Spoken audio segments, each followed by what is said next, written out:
Bismillahirrahmanirrahim. Assalamualaikum warahmatullahi wabarakatuh. Alhamdulillah wa syukrulillah wa salatullahi wa salamu ala rasulillah habibina sayyidina Muhammad wa ala alihi al-mutahharin wa ashabihi tayyibin wa tabi'ina lahum bi ihsan ila yaumiddin. Allahumma ya rabbana nas'aluka ilman nafi'a wa na'udzubika ya rabbana min ilmin la yanfa' wa amalin la yurfa' wa qalbin la yahsha' wa aynin la tadma' wa nafsin la tashba' innaka anta ala kulli syai'in qadir. Allahumma ya rabbana khusurna yawmal qiyamati ma'a zumrati habibika sayyidina Muhammad wa tahta liwa'ihi. Allahumma ya rabbana rizukna taubata qabla al-maut wa syahadata indal maut wal jannata ba'dal maut, amma ba'du. Yang kami cintai, yang kami muliakan, hadirin hadirat, para pemirsa, para pendengar dimanapun anda berada, mari kita lanjutkan belajar kita dengan Imam Ghazali rahimahullah ta'ala dengan kitab Minhajul Abidinnya. Kita sudah sampai kepada apa yang dibahas oleh Imam Ghazali tentang awarid, hal-hal yang akan menghalangi kita di saat kita menuju kepada Allah subhanahu wa ta'ala. Jika kita tidak waspada, maka banyak hal yang kita ambil ternyata justru itu malah menjadi beban kita, bahkan penghalang kita untuk sampai kepada Allah subhanahu wa ta'ala.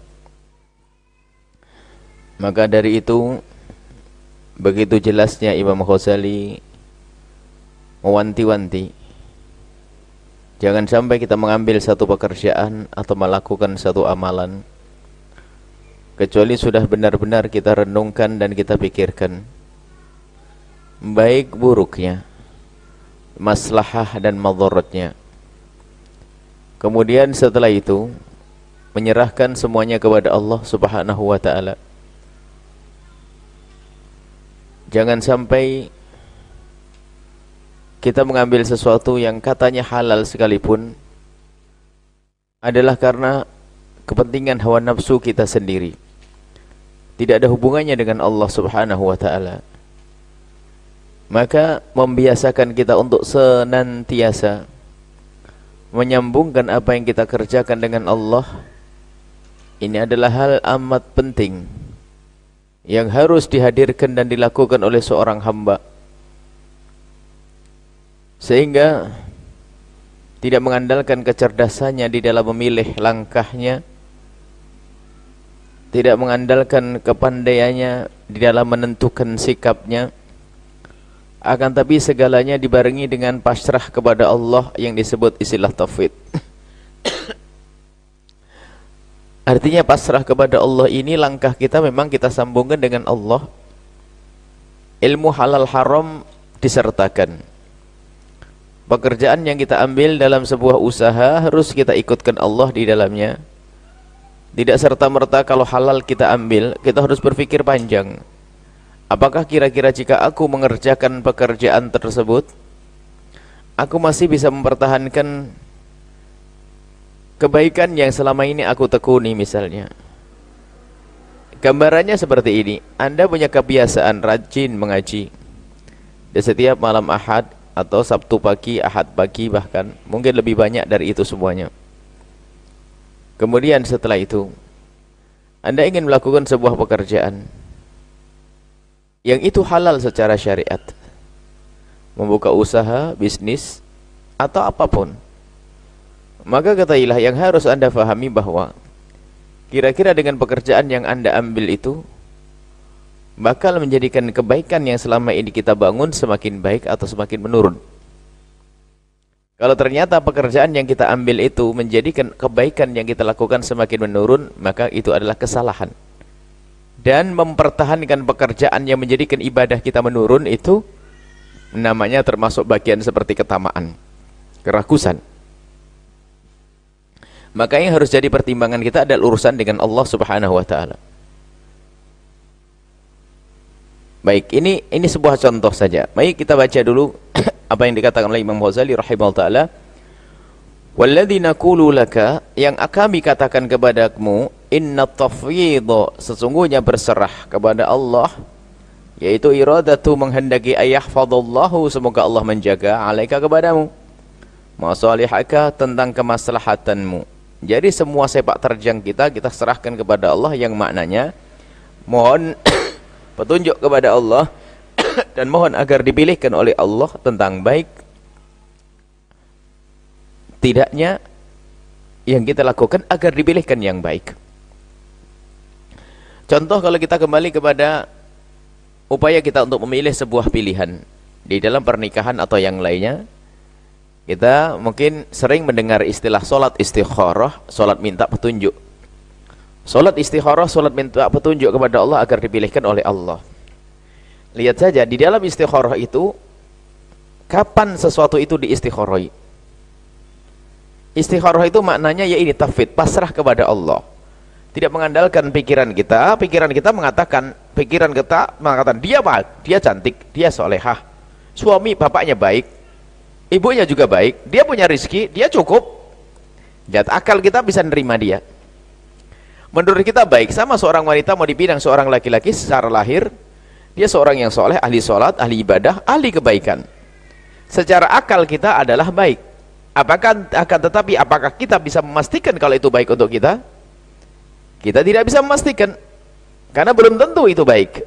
Dan Allah pun juga pernah menyebutkan alangkah banyaknya sesuatu yang engkau duga itu adalah jelek buatmu, ternyata itu lebih baik. Dan mungkin kamu membenci sesuatu, akan tapi ternyata itu lebih baik bagimu. Nah, dalam kasus yang seperti ini, lihat, banyak sesuatu kita lakukan, sesuatu itu adalah baik, tapi ternyata bukan terbaik untuk kita. Maka disyariatkan kita untuk istikharah. Istikharah itu berlaku kapan? Istikharah itu berlaku adalah minta petunjuk kepada Allah agar dipilihkan di antara sesuatu yang layak untuk kita pilih. Bukan sesuatu yang nggak layak. Kalau nggak layak langsung kita tolak, nggak pakai istikharah lagi. Yaitu tadi, contohnya calon menantu tidak sholat, nggak usah pakai istikharah. Calon menantu pencuri, atau Anda menemukan seorang wanita yang melakukan keharaman sudah, yang dia tidak pantas menjadi seorang ibu, nggak pakai istikharah. Sudah jelas perempuannya nggak bener, perempuannya nggak karu-karuan, akhlaknya jelek, kalau pakai istikharah nggak masuk. Bukan begitu. Anda punya seorang wanita dilamar oleh seorang pencuri, nggak pakai istikharah. Istikharah barangkali baik, nggak ada. Istikharah itu kapan? Di saat dia adalah layak menjadi pasanganmu dan dia baik secara lahir dan menurut akalmu dan pemahamanmu tentang wanita tersebut atau tentang lelaki tersebut adalah baik, baru istikharah. Kenapa? Belum tentu itu baik untukmu. Maka kita menghadap kepada Allah dengan sholat istikharah. Dan sholat istikharah adalah sesuatu yang Anda duga baik. Kalau sudah jelek nggak usah. Anda menduga ada kebaikannya, maka dalam doa istikharah sedia Allahumma in kana hadzal amr, kalau mang ini, Allahumma in astakhiruka wa astaghfiruka bi qudratika wa as'aluka min fadlikal azim, Allahumma in kana hadzal amr, ya Allah, jika permasalahan ini adalah apa yang aku ambil, apakah pernikahan atau perdagangan, ya Allah, in kana hadzal amr, jika perdagangan ini adalah khairul li, baik untukku, fi dini, dalam kehidupan agamaku, wa ma'ashi, dan kehidupanku di dunia, wa akibati amri, dan urusanku di akhirat nanti, faqdurhu li, maka mudahkan hal tersebut untukku ya Allah. Ini istikharah. Kemudian setelah itu di akhir, in kana hadzal amr, jika apa yang aku akan lakukan akan aku pilih ini ya Allah, syarran li, syarran li, jelek untukku, lainnya, maka fasrifhu anni, jauhkan dariku, wasrifni anhu, dan aku jauhkan darinya. Itu gambarannya adalah itu tadi, Anda menikah dengan seorang wanita, bapaknya soleh, ibunya soleh, dia sendiri soleha, ibunya solehah, bapaknya soleh, dia sendiri solehah, dia baik secara akalmu. Akan tapi apakah serta merta kita terima untuk menjadi pasangan? Jangan lupa menghadap kepada Allah dengan istilah istikharah, menyerahkan semuanya kepada Allah. Kadang baik Kadang baik menurut kita, ternyata tidak baik menurut Allah Subhanahu wa ta'ala. Nah, ini gambarannya semacam itu. Maka perlu kita menyerahkan kepada Allah dalam segala hal yang di situ mungkin baik, mungkin tidak. Pernikahan, bekerja, dan sebagainya. Wadiddu tafwid tama'u. Kalau orang sudah tidak bertafwid, namanya tamak. Mau membuka sebuah toko, modalnya halal, perencanaan sudah bagus, desain tokonya bagus, pasarnya juga rame, jual beli yang halal, dan jual belinya kelihatannya berkah karena barang yang dibutuhkan. Anggap saja Pak, busana muslimah kan baik, punya nilai dakwah. Akan tapi apakah serta-merta langsung kita melakukannya hanya karena menurut akal kita sudah pantas, benar? Tanahnya tanah milik kita, kita modal ada, bisnisnya pun sangat syar'i. Apakah karena dia sangat syar'i langsung kita ambil begitu saja? Tentunya tidak, karena belum tentu hal yang seperti itu, usaha itu maslahat untuk kita. Maka di saat seperti itu perlu kita namanya tafwid, menyerahkan kepada Allah Subhanahu wa taala. Itu yang dibahas oleh Imam Ghazali rahimahullah taala. Lah kalau kita memaksakan tanpa minta petunjuk kepada Allah, itu sudah bab tamak, rakus. Rakus kepada dunia. Nggak mau dia minta petunjuk kepada Allah Subhanahu wa taala. Langsung saja, wah ini menurut baik, langsung mendahului Allah. Dia tidak tahu bahasanya di balik itu semua ternyata kehancuran, nggak ngerti. Maka kalau sudah minta petunjuk pada Allah, namanya salat istikharah, maka yang didapat adalah kemudahan karena apa? Sudah menyerahkan urusannya kepada Allah Subhanahu wa taala. Wa tama'u, adapun tamak itu fil jumlah secara umum, globalnya gini. Yajri ala wajhaini, ada dua model. Ahaduhuma, yang pertama adalah fi makna roja, yaitu tamak itu yang dimaksud adalah berharap. Turidu syai'an la khatara fihi, Anda menghendaki sesuatu yang tidak ada bahayanya. Khotor itu tidak ada bahayanya. Jadi sesuatu itu murni kebaikan. Au mukhataratan bil istita, atau memang sesuatu itu bisa jadi baik tapi bisa jadi jelek. Tapi setelah itu dia menjalani itu bil istithna, dengan pengecualian. Jadi begini, kalau ini baik untukku ya Allah, maka mudahkan. Kalau baik untukku, aku mudahkanlah ya Allah, maka ambillah. Maka ini termasuk serah kepada Allah bentuk kayak begini ini. Yaitu tadi, misalnya kita membeli sesuatu, nggak sempat sholat istikharah karena waktunya mepet dan sebagainya. Waktunya mepet, sudah dekat waktu kita untuk memutuskan apakah kita mengambil atau tidak. Di saat kita memutuskan, nggak sempat istikharah dan sebagainya. Akan tapi harus sifat kita pasrah kepada Allah itu harus ada. Dengan cara bil istithna, jika ini baik untukku ya Allah, aku akan ambil. Lalu kita mengambilnya. Jika tidak ada halangan berarti baik, kalau ada halangan berarti tidak baik untuk kita. Wa dzalika mamduhun ghairu madhmum, adapun berharap yang demikian ini terpuji. Jadi boleh kita mengharap, namanya tamak yang baik. Hirs, mengharap yang baik adalah mengharapkan sesuatu yang memang tidak ada bahayanya. Semuanya baik, boleh. Atau ada baik dan ada tidaknya, mungkin baik mungkin tidak, tapi sambil mengambil kita menyerahkan kepada Allah.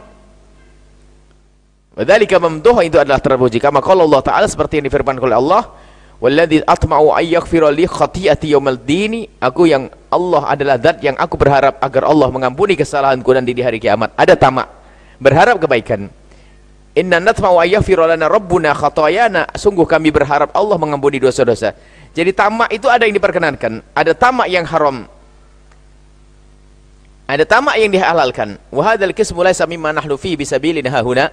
Jadi yang kita bahas bukan masalah tamak yang ini, bukan tamak kepada kebaikan yang murni, enggak ada kesalahannya, atau sesuatu yang mungkin salah, mungkin baik, mungkin tidak, mungkin baik, tapi kita pakai istithna, pakai pengecualian. Ya Allah, jika ini adalah memang baik untukku, maka mudahkanlah ya Allah. Selesai, itu adalah istithna, dan itu bukan termasuk rakus yang jelek tadi. Wa tsani tama'un madhmumun, dan yang kedua adalah rakus yang terhina, rakus yang tercela. Kalau Nabi sallallahu alaihi wasallam, Nabi pernah bersabda, "Yakum awas wa tama'a," untuk rakus. Rakus itu adalah kefakiran tersembunyi di dalam diri kita sendiri. Kata Nabi, kalau orang dikasih namanya rakus itu, biarpun dikasih satu lembah emas dan masih menghendaki lembah yang kedua, dikasih kedua minta yang ketiga, sampai dia mati baru diam, tidak mengharapkan lagi. Begitulah kekayaan yang dimiliki oleh orang yang tidak punya iman dan rindu kepada Allah, rakusnya terus berkembang, punya perusahaan 10 minta 20 dan seterusnya. Iyyakum wat-tama'a was-tama' fa innahu fakrun hadirun, yang namanya kerakusan itu adalah kefakiran yang hakiki yang ada pada diri kita. Kefakiran yang menjangkit kita. Jadi biarpun dia punya kekayaan banyak tapi tetap kayak kurang, itulah orang rakus. Itulah kefakiran yang tersembunyi. Bahasa yang kami hadirkan, kefakiran yang tersembunyi. Sepertinya cukup mobil ada ini, tapi gundah terus kurang, maka seperti orang tidak punya. Wakila dikatakan juga halakud dini wa fasaduhu, rusaknya agama ini dan kehancurannya adalah at-tama', karena adanya kerakusan dari seorang guru agama atau juru dakwah. Wa milaku al-wara', adapun agar bisa terjaga agama tersebut adalah al-wara' dengan wara'. Bagaimana wara' itu? Ya. Wara' itu memilah dari yang halal, bukan antara halal dan haram. Wara' itu tingkat tinggi. Ada orang derajatnya adalah derajat sangat rendah mengambil yang haram. Ada orang derajatnya adalah mulia, adalah jika ada halal dan haram dia pilih yang halal, meninggalkan yang haram. Kalau sudah tingkat wara' dari yang halal masih dipilih lagi, mana yang paling baik untukku kira-kira? Itu wara'. Qala Syekhuna rahimahullah taala at-tama'ul madmum syai'ani. Adapun rakus yang terhina, tercela ada dua, yaitu sukunul qalbi ila manfaatin mashkukatin. Jika seorang hamba punya hati tenang dengan sesuatu kemanfaat yang mashkukah, yang mungkin sekali manfaat itu ada tertipu, yaitu banyak tadi hasil jual beli adalah mashkuk. Tidak bisa kita yakin pasti kalau kita bakal untung. Masih bakal mungkin. Akan tapi ternyata hati kita dengan yang demikian mantap, berarti mengandalkan kehebatan kita dalam berbisnis, kecerdasan berbisnis, marketing kita, segala lupa kepada Allah. Dan yang kedua adalah iradatu syai'al mukhatar bil hukmi. Jadi tadi sesuatu nggak pakai model istikharah, Anda langsung mengambil langkah, itu termasuk mendahului Allah seolah-olah, dan itu nggak benar bagi seorang hamba. Makanya jangan sekali-kali Anda mengambil satu sikap atau menentukan satu sikap kecuali adalah dengan petunjuk dari Allah, namanya istikharah. Sehingga Habib Ahmad bin Hasan Al-Attas menyebutkan dalam kitab Tadhkirun Nas, begitu pentingnya seorang hamba untuk melakukan istikharah, bahkan kalau perlu Anda melakukan setiap malam. Karena apa? Seperti halnya setiap malam kita beristikharah, ketahuilah kenapa? Karena setiap hari di siang hari kita juga selalu minta, akan milih dalam pilihan. Jadi pilihan kita tuh banyak, bukan urusan menikah dengan tidak, itu urusan pernikahan saja, bukan buka toko, melakukan banyak kebaikan. Ternyata pun hendaknya kita hubungkan dengan Allah Subhanahu wa taala, namanya istikharah. Jadi istikharah dalam apa? Istikharah itu yang disebutkan dalam istilah Nabi sallallahu alaihi wasallam, minta petunjuk kepada Allah agar dipilihkan yang terbaik. Minta kepada Allah agar dipilihkan yang terbaik. Ini istikharah. Dan hendaknya kita lakukan setiap saat. Kalau sudah kita melakukan istikharah, kita lihat sudah apa yang kita lakukan berarti diridhai oleh Allah Subhanahu wa taala. Karena apa? Kita sudah menyerahkan kepada Allah. Wa dzil iradah, adapun kemauan yang ini, yang terhina ini, iradatus syai'al mukhatar bil hukmi, memastikan sesuatu itu pasti menguntungkan, memastikan sesuatu itu pasti baik. Tidak minta petunjuk kepada Allah, maka ini tuqabilu tafwid, bertentangan dengan tafwid, la ghair, bukan selain daripada itu. Maka itu adalah bertentangan dengan tafwid, menyerahkan kepada Allah. Fa'lam dzalika, maka ketahuilah yang demikian itu. Kesimpulannya adalah kita diingatkan kembali oleh Imam Ghazali rahimahullah taala, dalam langkah-langkah kita hendaknya kita sertakan Allah. Kami himbau Anda jangan mengambil sesuatu langkah kecuali Anda melakukan minta petunjuk atau yang disebut dengan istilah istikharah. Dan istikharah Anda adalah istikharah memilih sesuatu yang layak dipilih, kebaikan. Kalau sesuatu tidak baik langsung ditolak, tidak pakai istikharah. Tapi sesuatu yang baik tapi bisa saja tersembunyi di balik kebaikannya adalah sesuatu tidak jelek, kayak menikah tadi, usaha dan sebagainya. Maka hendaknya kita tetap minta petunjuk kepada Allah Subhanahu wa taala yang demikian.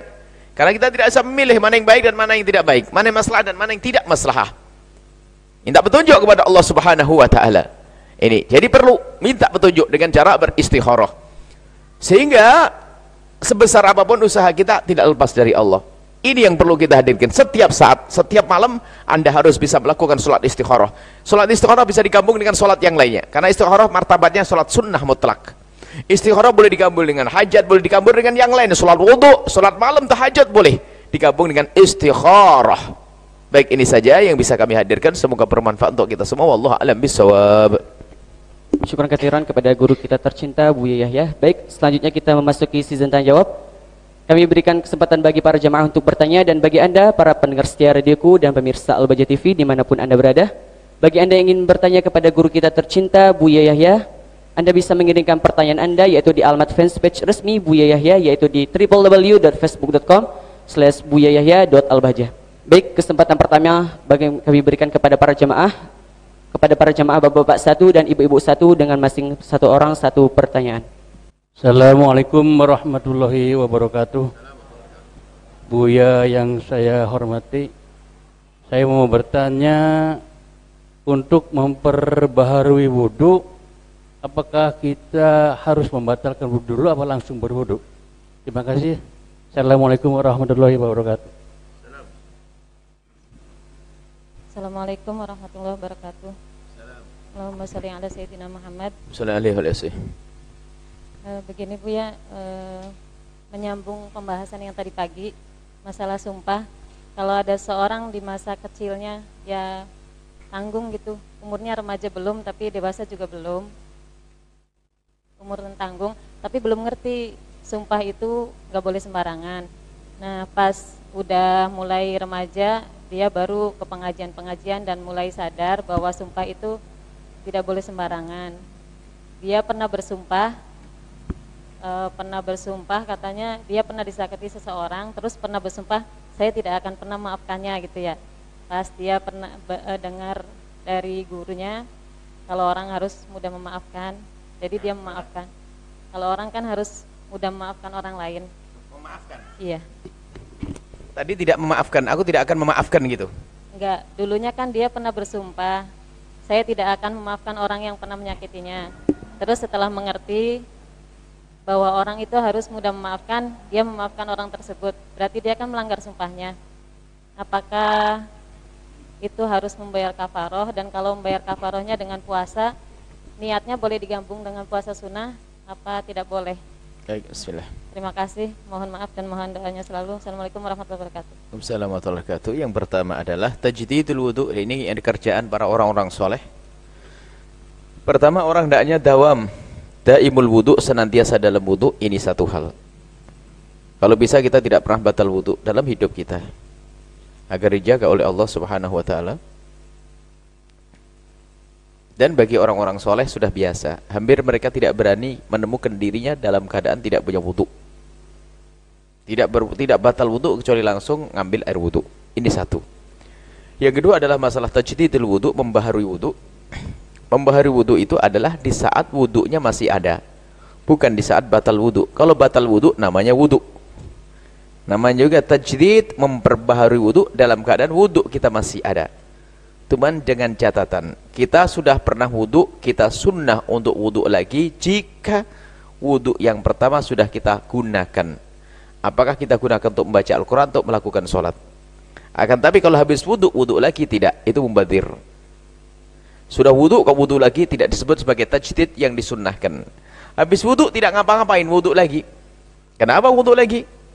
Ya pengen tajdid wudu, oh tidak. Tajdidul wudu adalah orang masih punya wudu yang pertama, dan wudu tersebut sudah digunakan, maka setelah itu disunnahkan dia, biarpun belum batal wudu, disunnahkan untuk berwudu, namanya tajdidul wudu.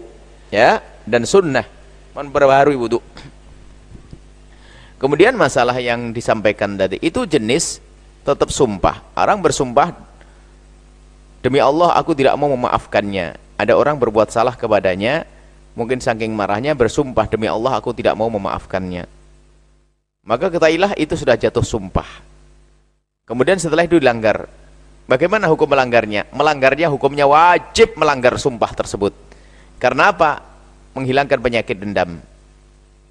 Jadi ingat, sumpah itu ada yang harus dilanggar. Ya kayak bisa tahu, demi Allah saya tidak mau datang ke rumah bibi saya. Loh, mungkin karena saking marahnya, demi Allah saya tidak mau datang ke rumah bibi saya. Pernah Sayyidina Abu Bakar Siddiq mengatakan, demi Allah aku tidak akan memberikan bantuan kepadanya. Loh, karena marah Sayyidina Abu Bakar tidak mau memberikan bantuan kepada orang yang telah melakukan kesalahan. Demi Allah aku tidak mau memberikan bantuan kepadanya. Sumpahnya dia salah, sumpah beliau salah. Karena kebaikan tidak boleh diputus. Lalu kemudian sudah bersumpah tidak mau memberi, ternyata masih memberi, maka dia telah melanggar sumpah, dan melanggar sumpahnya ini bukan maksiat, bahkan harus dilanggar sumpah tersebut. Harus dilanggar sumpah tersebut, sebab kalau sumpahnya dipenuhi, maksiat. Kalau dipenuhi, maksiat tambahan. Jadi tidak semua sumpah harus dipertahankan, ada sebagian sumpah harus, sampai dikatakan Rasulullah, berarti yang pertama tadi, demi Allah aku tidak mau maafkan dia, berarti itu yang ngajak setan. Setelah itu diajak oleh Rasulullah untuk silaturahim, pengen silaturahmi, maka dari itu sangat bagus orang seperti itu. Karena apa dia? Karena dia telah melanggar setan demi patuh kepada Allah. Langgar setanmu untuk patuh kepada Allah, itu hendaknya seperti itu, bahkan wajib dilanggar sumpah tersebut. Kemudian bagaimana dengan sumpah tersebut? Karena sumpah tersebut sumpah yang terjadi dan dianggap, maka hendaknya dia membayar kafarah. It'amu asrati masakin min awsati ma tut'imuna ahlikum. Jadi memberikan makan 10 orang, kalau tidak, atau memberikan baju 10 orang, setiap satu orang makanannya adalah 1 mud 6,7 on kalikan 10. Kalau tidak, baju yang layak untuk pakai menutup aurat untuk sholat. Atau memerdekakan budak yang ketiga. Kalau nggak mau yang ketiga ini, boleh dengan puasa 3 hari berturut-turut. Nah, puasa 3 hari berturut-turut ini namanya puasa wajib. Maka karena namanya puasa wajib, tidak boleh digabung dengan puasa sunnah yang lainnya. Tidak boleh digabung dengan puasa wajib, tidak boleh digabung dengan puasa sunnah. Karena itu adalah wajib, wajib adalah wajib. Bayar saja, selesai. Nggak usah pakai niat-niat sunnah. Kalau niat digabung dengan niat sunnah, batallah. Nggak diperkenankan dan tidak sah. Jadi sholat fardu, puasa fardu tadi, puasa kafarah, puasa wajib. Seperti puasa nadar. Seperti puasa Ramadan, seperti mengqadha Ramadan, tidak boleh dibarengi dengan puasa sunnah. Ini saja, wallahu a'lam bissawab. Afwan Buya, ada pertanyaan dari media sosial. Assalamualaikum Buya. Waalaikumsalam. Saya hamba Allah di Tegal. Saya seorang istri yang tinggal di rumah mertua di Jawa. Suami saya kerja merantau di luar Jawa dan pulang setiap 3 bulan sekali. Saya seorang istri yang sedang hamil dan sebentar lagi melahirkan. Saya ingin lahiran anak pertama ini di tempat ibu kandung saya, tapi suami tidak mengizinkan. Mengingat jika lahiran itu repot dan baru pertama kali, jadi belum punya pengalaman. Bagaimana sikap saya, Buya? Apa harus ikutin apa kata suami saya? Syukran Buya. Assalamualaikum warahmatullahi wabarakatuh. Baik, dia ingin melahirkan di rumah ibunya. Ya. Baik, ketahuilah suami hendaknya dipatuhi dalam hal semacam ini. Kelahiran itu sama saja, di rumah ibu atau di rumah mertua sama saja. Kemudian Allah yang beri. Itu adalah sangat alami. Nggak usah terlalu takut dengan kelahiran. Jadi kelahiran wajar biasa saja. Memang ada kelahiran susah dan sebagainya. Sekarang model-model ada. Karena ada orang belajar ilmu sesar, maka ada sebagian perut yang ditahan oleh Allah sehingga harus sesar. Padahal sebetulnya kelahiran itu sangat alami. Seperti halnya uang buang air kencing, buang air, itu adalah biasa. Seperti halnya binatang melahirkan, tidak ada masalah, tidak ada problem. Sebenarnya wanita melahirkan juga tidak ada masalah. Karena itu alami sekali. Jadi di mana saja sama. Apakah jaminan di depan ibunya nanti pasti begini? Nggak ada jaminan. Kemudian bagi wanita yang melahirkan, kemudian hamil, kemudian melahirkan, harus berbangga, berbesar hati. Karena apa? Memang itu adalah saat yang mengerikan. Taruhannya adalah nyawa, kematian. Melahirkan itu luar biasa. Bapak-bapak tidak pernah merasakan. Bersyukur satu sisi. Tapi seorang wanita itu ada jaminan saat seperti itu. Kalau ada orang melahirkan, mati dalam melahirkan, asalkan dia seorang muslim, maka tidak usah mampir ke neraka, langsung ke surga. Seperti orang di jalan Allah. Sehingga ada perempuan pengen beranak terus, punya anak terus, biar mengharap mati-mati, nggak mati. Anaknya sampai 16 nggak mati-mati. Karena ini ada kematian Allah yang kasih. Nggak ada, tidak usah takut. Ada sebenarnya, saya pengen menikah. Kenapa? Saya pengen mati syahid sajalah. Biarin punya anak, ngelahirkan lagi, punya anak, ngelahirin lagi. Wah. Tapi tetap kalau nggak mati ya nggak mati, udah waktunya mati. Kadang punya anak saja sudah mati. Jadi melahirkan adalah memang berat, akan tapi itu juga alami, tidak usah terlalu khawatir, ya biasa saja. Adapun permintaan seorang suami hendaknya dipatuhi, sebab suamimu adalah imammu. Maka dengan kepatuhanmu kepada suamimu adalah segala kemudahan dan kebaikan. Turuti suamimu. Dan kalau perlu suami saja suruh nunggui, tapi tidak harus memaksa. Adapun Buya pengen mengkritisi yang lain lagi, hendaknya suami istri jangan terlalu jauh-jauh. Perpisahan yang terlalu lama itu memberatkan juga. Kan dalam hidup kan harus ada saling asih dan saling asuh, saling asah ya, asih asuh. Ada saling berkasih sayang, berikan kasih sayang, kemudian saling mengingatkan ya. Kalau jauh itu bagaimana nanti? Maka kami menghimbau semua yang menikah hendaknya sebisa mungkin ada kebersamaan. Kalau orang Jawa dulu tapi terlalu serem, pepatah Jawa, mangan ramangan yang penting kumpul ya, jangan ya, mangan lah insyaallah ya. Tetap mangan ya insyaallah, tetap makan. Mana makan nggak makan sepenting kumpul. Nggak ada nggak makan zaman sekarang itu. Yang nggak makan hanya orang sakit perut saja, susah makan. Tapi kesederhanaan akan menjadikan seorang mudah untuk bisa memenuhi kebutuhannya. Jadi kami menghimbau dalam pernikahan selalu dalam kebersamaan. Dan imammu adalah suamimu. Kemudian sisi lain, sebagai seorang suami, barangkali suami Anda mendengar yang bertanya. Suami Anda mungkin mendengar. Jadi suami itu jangan egois. Melahirkan itu berat. Tolonglah sedikit diturutin dah sesukamu, Neng. Kamu ingin melahirkan di mana? Biar senang hatinya.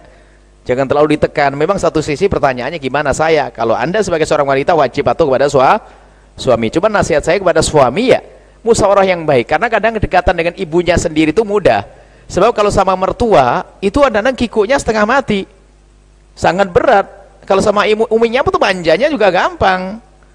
Maka para suami hendaknya jangan egois, jangan mentang-mentang saya imam kata Buya, kamu jangan banyak ngomong. Ini salah faham lagi ngaji ini, ngantuk biasanya kalau ngaji itu. Karena Anda sebagai seorang suami hendaknya lapangkan hati seorang istri. Melahirkan tuh berat. Tinggal, Neng kamu pengen tinggal di mana? Perlu ditemani siapa? Bahkan mungkin suami harus korban untuk bisa cuti sesaat untuk menemani sang istri. Kalau pengen dengan ibumu, oke, dengan ibumu tidak masalah. Dengan siapa lagi, ayo. Karena mengalir berat. Senang dia.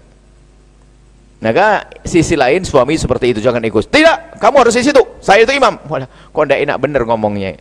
Itu kan bahasa ceramah saya, bahasanya suami adalah imam, bukan berarti Anda ngomong saya imam, harus kau patuhi, enggak usah ngomong gitu. Enggak enak hidup nanti. Jangan mentang-mentang, semua indah. Baik, selesai. Jadi seorang suami yang baik adalah yang ngerti. Waduh, alhamdulillah Pak, Anda tidak hamil. Hamil 3 bulan saja, enggak usah 9 bulan. Pusing tuh. Rutin sana bisa nih, Masya Allah. Allah Maha Kasih, sudah tahu begitu ibu mau saja punya anak, kan begitu ya. Itu Maha Kasihnya Allah. Kalau Anda kan bingung bapak tidak punya anak nanti. Tapi Allah beri kelembutan hati. Biar melahirkan katanya sakit. Punya anak lagi sakit, punya anak lagi. Itu kan kasih sayang Allah. Itu unik. Yang saya cermati, saya amati itu unik betul itu. Allah menitipkan hananah rahmat di dalam hati seorang wanita. Rindunya kepada anak menjadikan dia lupa. Sakit itu sudah lupa, sudah melahirkan anaknya gede, senyum, udah ambil lagi kan. Kalau ukuran akal kan mungkin bisa dikatakan seperti orang gila. Mati kok taruhannya nyawa loh, kayak orang gila. Tapi bukan gila sebetulnya. Itulah hananah kasih sayang. Coba taruhannya nyawa. Kayak penyakit yang dicari kan begitu. Tapi itu bukan penyakit, berkah, rahmat, pengampunan dari Allah segala macam. Dan itulah Maha Kasih Allah ya. Seorang wanita, semua wanita seperti apapun dia, yang katanya wanita karir, yang katanya macam itu, wah, yang paling takut mati sekalipun ternyata rindu punya anak. Subhanallah ya. Orang yang paling takut mati, kalau cerita tentang kematian takut dia setengah mati, hamil tenang saja dia. Baik, itu adalah alami. Tapi mohon ya para suami, lembutlah dengan istri yang lagi hamil dan sebagainya. Biasanya istri itu ada manjanya dikit. Apa namanya? Ngidam.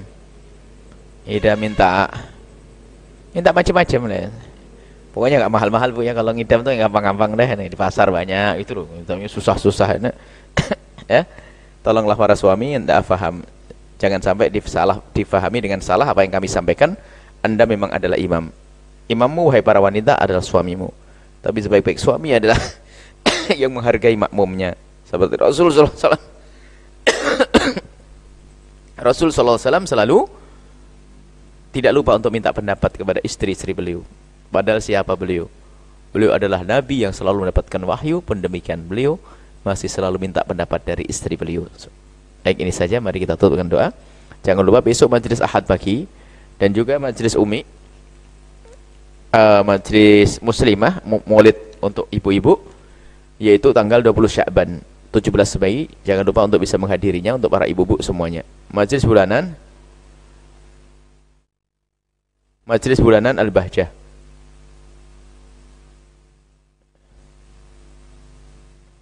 Kuningan Jumat malam Sabtu yang akan datang.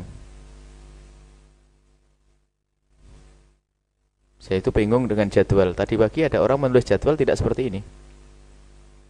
Salah tadi pagi jadwalnya. Yang kita baca tadi pagi, Buya mengumumkan tadi pagi bahasanya sore ini adalah majelis umi di Syiarul Islam.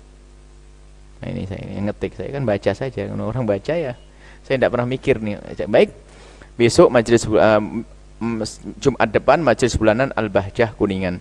Jumat malam Sabtu insyaallah. Kajian kitab Riyadhus Shalihin besok pagi.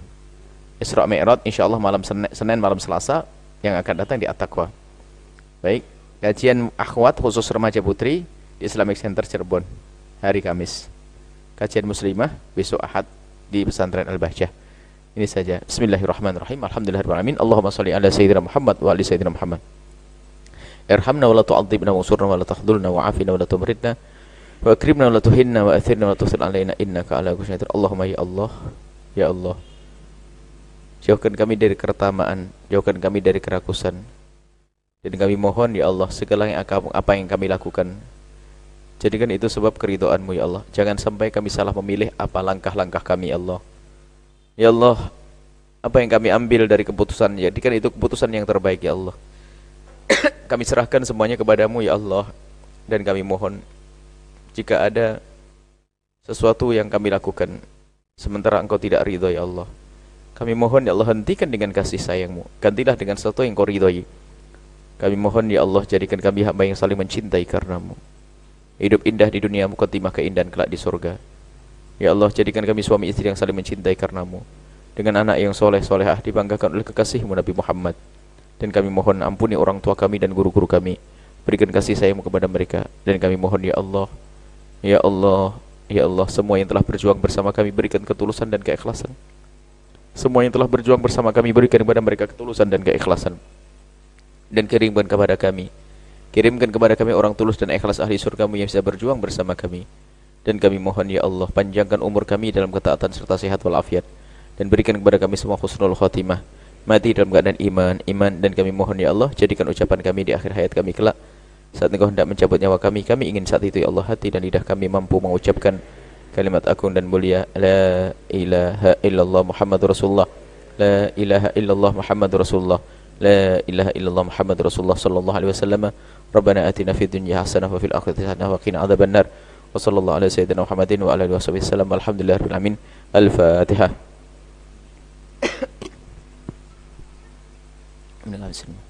Suratul Ladina Muhammad. Terima kasih, mohon maaf, mohon doa selalu. Wabillahi taufiq hidayah. Assalamualaikum warahmatullahi wabarakatuh. Waalaikumsalam warahmatullahi wabarakatuh. Hadirin wal hadirat yang dimuliakan oleh Allah SWT, demikianlah acara majelis kita pada malam hari ini. Kami sebagai pembawa acara mohon maaf jika ada kesalahan dan kekurangan. Mari kita tutup dengan doa kafaratul majlis. Subhanakallahumma wa bihamdika asyhadu an la ilaha illa anta astaghfiruka wa atubu ilaik. Assalamualaikum warahmatullahi wabarakatuh.